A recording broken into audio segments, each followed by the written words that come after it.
नमस्कार कक्षा 7वीं वाले छात्र, आप सभी अपना हिंदी का अर्धवार्षिक मूल्यांकन अर्धवार्षिक परीक्षा पेपर देख लीजिएगा। आपको इस पेपर का संपूर्ण उत्तर इसी वीडियो में मिलने वाला है। तो समस्त कक्षा 7वीं वाले छात्र, आप सभी इस पेपर को पूरा पढ़ लीजिएगा। इस पेपर का पूर्णांक 60 अंकों का होने वाला है और इस पेपर में कुल 26 प्रश्न आने वाले हैं।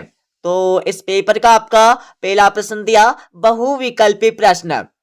प्रश्न क्रमांक 1 से लेकर 5 तक के आपके बहुविकल्पी प्रश्न आपकी परीक्षा में आने वाले हैं, जिनके उत्तर आपको परीक्षा में अपनी उत्तर पुस्तिका में लिखना है। ठीक है, तो आपका पहला प्रश्न दिया नीली आंखें में आंख शब्द है।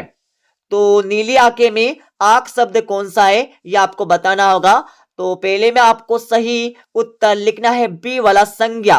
संज्ञा आपको पहले का सही उत्तर लिखना है। और दूसरा प्रश्न आपका दिया है आवारा मसीहा कहानी के लेखक का नाम है। तो दूसरे में आपको सही उत्तर लिखना होगा ए वाला विष्णु प्रभाकर। विष्णु प्रभाकर आपको दूसरे का सही उत्तर लिखना होगा अपनी उत्तर पुस्तिका में।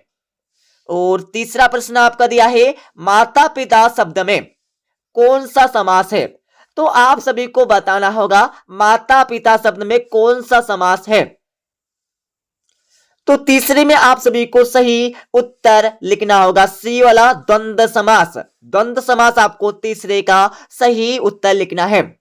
और चौथा प्रश्न आपका दिया दीपू से सभी लोग क्या करते थे। तो चौथे में आप सभी को सही उत्तर लिखना होगा ए वाला ईर्ष्या।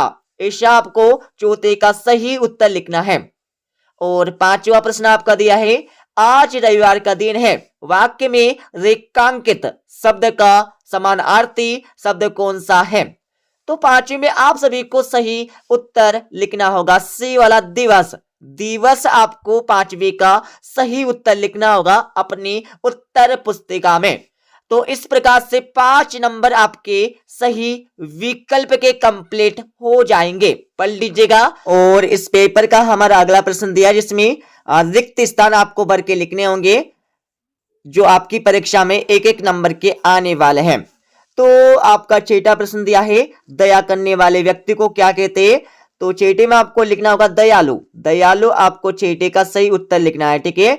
और सातवां आपका दिया है विशेषण के भेद है। तो सातवें में आपको लिखना होगा दो।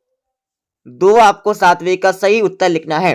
आठवां आपका दिया है अष्टांग योग का चौथा अंग है। तो आठवें में आपको लिखना होगा प्राणायाम। प्राणायाम आपको लिखना होगा आठवें का सही उत्तर। और नौ आपका दिया है पंख बना मेघ बजे। तो नौवे में आप सभी को सही उत्तर लिखना होगा हरिचंदन। हरिचंदन आपको लिखना होगा नौवे प्रश्न का सही उत्तर। ठीक है। और 10वां प्रश्न आपका दिया है जनहित के साचे में। तो 10वें में आपको लिखना होगा ढलना। ढलना आपको लिखना होगा 10वीं का सही आंसर। ठीक है। अब आप सभी अति लघुत्तरी प्रश्न देख लीजिएगा। प्रश्न क्रमांक 11 से लेकर 16 तक के आपके अति लघुत्तरी प्रश्न आने वाले हैं, जिनके उत्तर आपको परीक्षा में अपनी उत्तर पुस्तिका में लिखना है। तो आपका 11वां प्रश्न दिया है नाक के लिए दी गई कोई 4 उपमाएं आपको लिखना होगा, जो आपकी परीक्षा में 2 नंबर का प्रश्न आने वाला है। 12वां प्रश्न आपका दिया है शाम के समय गंगा नदी कैसी दिखाई देती है, इसके बारे में आपको लिखना होगा। और यह प्रश्न भी आपकी परीक्षा में 2 नंबर का आने वाला है। ठीक है। और 13वां प्रश्न आपका दिया है यशोदा कृष्ण का किस तरह श्रृंगार कर रही है। तो यह प्रश्न भी आपकी परीक्षा में 2 नंबर का आने वाला है। सभी के उत्तर आपको बता देंगे इस वीडियो के लास्ट में। ठीक है। अब आप सभी यहां पर 14वां प्रश्न देख लीजिएगा। योग के अति सूक्ष्म साधन कौन कौन से हैं, उनके नाम आपको लिखना होगा। और 15वें प्रश्न में आप सभी को बोल नर्मदे थी दुख अपना चुकी, इसके बारे में आपको लिखना है। और 16वें प्रश्न में आप सभी को गोमुखासन के कोई 2 आपको लाभ लिखने होंगे। तो इनके आंसर भी आपको बता देंगे इस वीडियो के लास्ट में। ठीक है। तो ये आपके 2-2 नंबर के प्रश्न यहां से कंप्लीट हो जाएंगे। तो आप सभी इन प्रश्नों के उत्तर को याद कर लीजिएगा। इस वीडियो के लास्ट में आपको सभी के आंसर बता देंगे अच्छे से। ओके, और अब आप सभी लघु उत्तरीय प्रश्न देख लीजिएगा। प्रश्न क्रमांक 17 से लेकर 22 तक के आपके लघु उत्तरीय प्रश्न आने वाले हैं, जिनके उत्तर आपको परीक्षा में अपनी उत्तर पुस्तिका में लिखना है। तो आपका 17वां प्रश्न यहां पर दिया है, चंद्रगुप्त विक्रमादित्य इतिहास में क्यों अमर है? इसके बारे में आपको लिखना होगा और यह प्रश्न आपकी परीक्षा में 3 नंबर का आने वाला है। और 18वां प्रश्न आपका दिया है, प्रदेश के किन 3 प्रमुख उर्दू साहित्यकारों के नाम आपको लिखना है। तो यह प्रश्न भी आपकी परीक्षा में 3 नंबर का आने वाला है। 19वां प्रश्न आपका दिया है, रस की परिभाषा लिखकर 2 रसों के नाम आपको लिखना है। तो यह प्रश्न भी आपकी परीक्षा में 3 नंबर का आने वाला है। 20वां प्रश्न आपका दिया है, जिसमें सज्जनता की पहचान किससे होती है, इसके बारे में आप सभी को लिखना होगा। तो यह प्रश्न भी आपकी परीक्षा में 3 नंबर का आने वाला है। 21वां प्रश्न आप सभी देख लीजिएगा, आप अपनी मॉनिटर होते तो क्या क्या कार्य करते, मतलब आप अपनी कक्षा के मॉनिटर होते तो क्या क्या काम करते, इसके बारे में आपको लिखना होगा। और 22वें प्रश्न में आप सभी को मेघ बजे कविता में कवि ने किन किन बातों का उल्लेख किया है, इसके बारे में आपको लिखना होगा। यह प्रश्न भी आपकी परीक्षा में 3 नंबर का आने वाला है। अब आप सभी दीर्घ उत्तरीय प्रश्न देख लीजिएगा। प्रश्न क्रमांक 23 से लेकर 26 तक के आपके दीर्घ उत्तरीय प्रश्न आपकी परीक्षा में आने वाले हैं। तो आपका 23वां प्रश्न दिया है, तत्सम और तद्भव की परिभाषा आप सभी को उदाहरण सहित लिखना होगा। और यह प्रश्न आपकी परीक्षा में 5 नंबर का आने वाला है। 24वां प्रश्न आपका दिया, जिसमें मेरी भावना कविता का मुख्य भाव अपने शब्दों में आप सभी को लिखना होगा। तो यह प्रश्न भी आपकी परीक्षा में 5 नंबर का आने वाला है। और 25वें प्रश्न में आप सभी को किसी एक महापुरुष के बारे में 10 वाक्य आपको लिखना है, 10 लाइनें आपको लिखना है, ठीक है। और 26वें प्रश्न में आप सभी को अपने प्रधान अध्यापक महोदय को 2 दिवस के अवकाश के लिए एक आवेदन पत्र आपको लिखना है।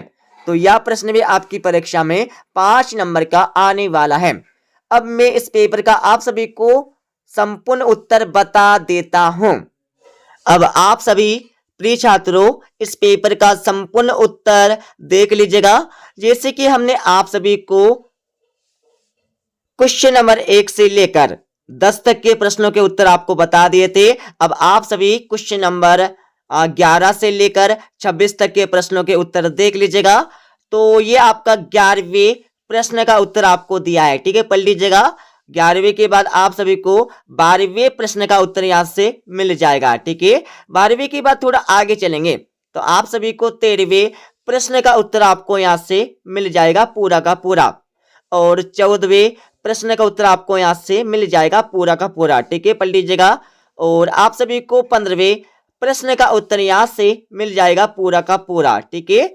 और 15वें के बाद आप सभी को 16वें प्रश्न का उत्तर आपको यहां से मिल जाएगा पूरा का पूरा।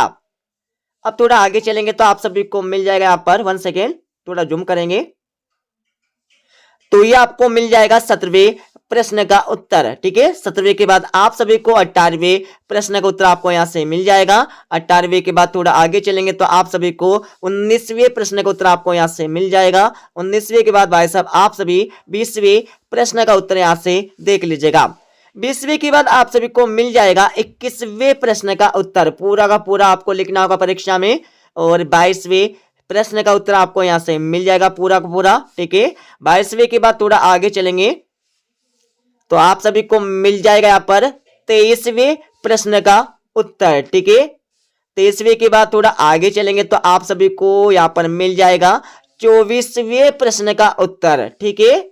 और 24वें के बाद आप सभी यहां पर देख लीजिएगा 25वें प्रश्न का उत्तर।